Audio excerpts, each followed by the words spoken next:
Olá, caros amigos, caras amigas, nós estamos aqui novamente para encher as vossas paciências. Bom, e o nosso tema de agora, neste momento, depois que nós vimos recentemente como se ocupou a região do Brasil por meio dos holandeses, como os franceses tentaram também meter o seu dedo aqui.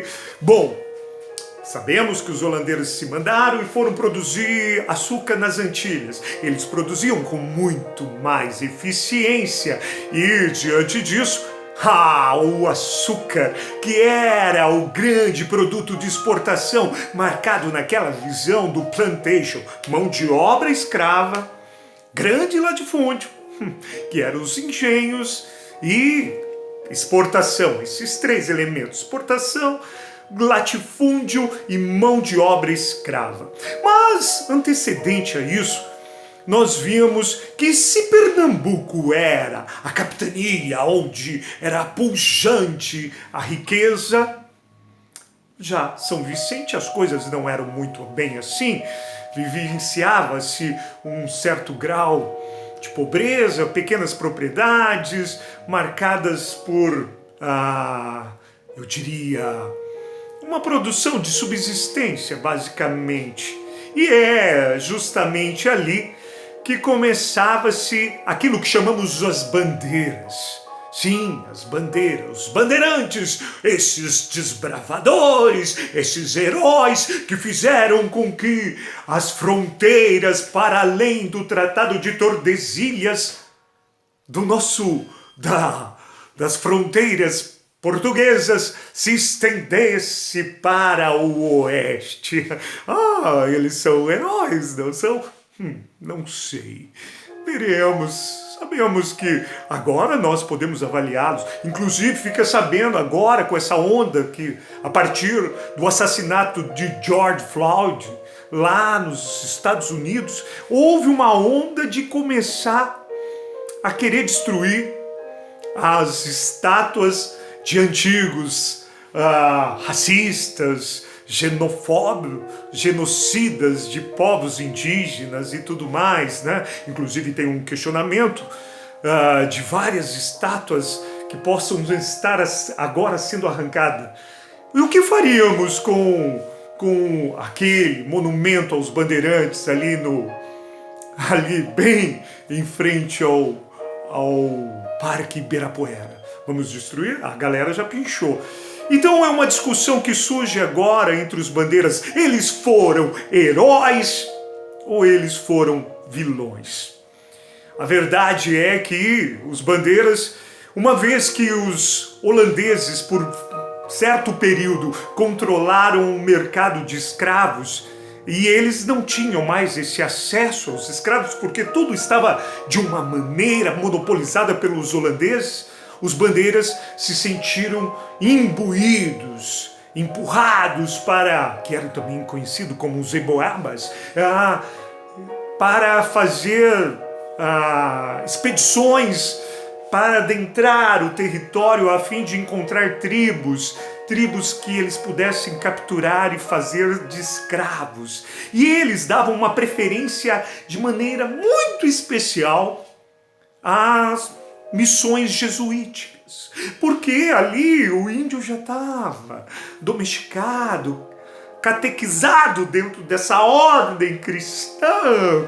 Então era muito mais fácil de tê-lo como uma mão de obra para realizar aquilo que então os bandeiras tanto exigiam. Então, ali, na capitania de São Vicente, que era muito mais empobrecida, os bandeiras são imbuídos. E geralmente esses bandeiras não eram homens brancos, efetivamente. Geralmente homens mestiços e que precisavam, na verdade, de um indígena para que pudesse guiá-los em meio à inóspita floresta de desbravamento, onde havia animais peçonhentos e também sempre tinham os índios, os caiapós, viviam de um certo modo expropriando boa parte das expedições que os bandeiras assim executavam propriamente. E eles eram até de uma certa inteligência. Eles, enquanto eles iam plantando, quando eles voltavam, eles colhiam e servia como comida, mas sempre na companhia de um indígena que tinha o conhecimento mais amplo da região. E assim esses caras se aventuravam contra indígenas, se aventuravam contra quilombos, quando os negros fugitivos criavam suas comunidades, e uma das figuras bastante conhecida é Domingos Jorge Velho, que em 1697 destruiu o quilombo dos Palmares e matou o Zumbi. Então, muitos vão olhar os nossos queridos bandeirantes, ou odiados bandeirantes, é o que você vai ter que pensar historicamente. Eles são odiados ou são queridos? É claro que a elite paulista erigiu esses caras como os grandes heróis da pátria por ter estendido as fronteiras do país, ou melhor, da colônia, porque não havia país naquele momento. Bom, diante disso, os bandeirantes, eles também começaram a migrar para o sul e ali entrar em contato, sobretudo, com a fundação de Sacramento em 1680, em que estabeleceram ali uma relação com o sul, quase próximo da cidade de Buenos Aires. Ali estabeleciam umas relações com Potosí, que era a grande fonte de prata que escoava essa produção para o Império, ou melhor, para a Espanha. E ali eles mantinham essa relação e vai forjar aquilo que chamamos de estâncias, que são pequenas propriedades ou fazendas dentro do pampas, da planície que ali se faz. Portanto, muito da cultura do Rio Grandense de hoje foi forjada sobre essa viés das bandeiras. No entanto, os bandeiras também se aventuraram para o centro-oeste, ali na busca de riquezas, de índios para serem escravizados e de negros fugitivos para submeter a sua mão de obra.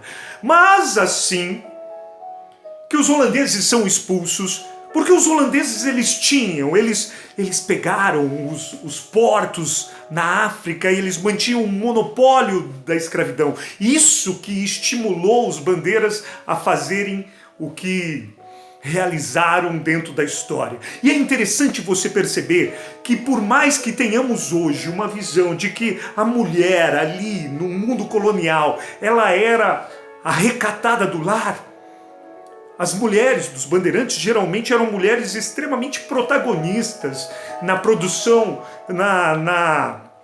no estabelecimento de negócios, porque à medida que o seu marido sai à busca de riquezas, índios e negros fugitivos, elas ficavam na administração basicamente dos bens que ali estavam. Portanto, as mulheres não eram tão submissas assim, tinham uma relativa autonomia como mulheres de negócio à medida em que os seus maridos saíam para as expedições. Então, diante desse cenário, também se forja um interesse muito grande, sobretudo depois da expulsão dos holandeses, em você criar fortificações litorâneas, né, que vão surgir, como hoje João Pessoa era o Forte Filipéia de Nossa Senhora das Névias, criado em 1584, ou mesmo o Forte dos Reis Magos, que vai se forjar em 1597, tudo isso para guardar. Mas a cidade de Belém, e é interessante que já na região amazônica, essa interiorização se dá por meio da inserção da pecuária, fortalecendo também a cultura do vaqueiro. O vaqueiro que não era um senhor de engenho, era um homem médio que via ali a sua grande oportunidade de fazer riqueza coletando as ervas do sertão. Ervas do sertão era basicamente guaraná, baunilha, cacau, ervas medicinais e aromáticas que os portugueses começaram a explorar porque eles perderam os caminhos das Índias e então eles começaram a explorar as ervas do sertão por meio dessa figura que vai surgir do vaqueiro propriamente, que vai servir para colonizar boa parte da Amazônia. O fato é que tudo isso estava pautado à medida em que o açúcar entra em decadência e surge uma necessidade premente de você criar uma economia interna. A mandioca, o arroz, o feijão eram produzidos, o algodão era produzido, a mandioca especialmente era operada para servir de alimento para os escravos. Por sua vez, o fumo também, que se tornou um meio de troca, geralmente era produzido por escravos livres e alforriados que viam ali a sua possibilidade de ascensão social. Também produzimos como um mercado interno a cachaça, adorável cachaça, e também a rapadura, que servia como troca para escravos. O algodão servia para produzir roupas geralmente para os escravos. Ou seja, diante da decadência do mercado açucareiro, há uma necessidade de você estabelecer um certo dinamismo dentro do mercado interno. E é interessante perceber que, embora a metrópole tinha grande poder, os próprios homens de negócio aqui se faziam com regiões da Ásia, como Macau ou Angola na África e outras mais, sem a autorização ou a intermediação da própria metrópole. Bom, basicamente é essa a ordem histórica que vai se estabelecer. É claro que a posteriori você vai ver o grande conflito entre os jesuítas que tinham suas missões contra os interesses dos bandeiras que queriam os índios,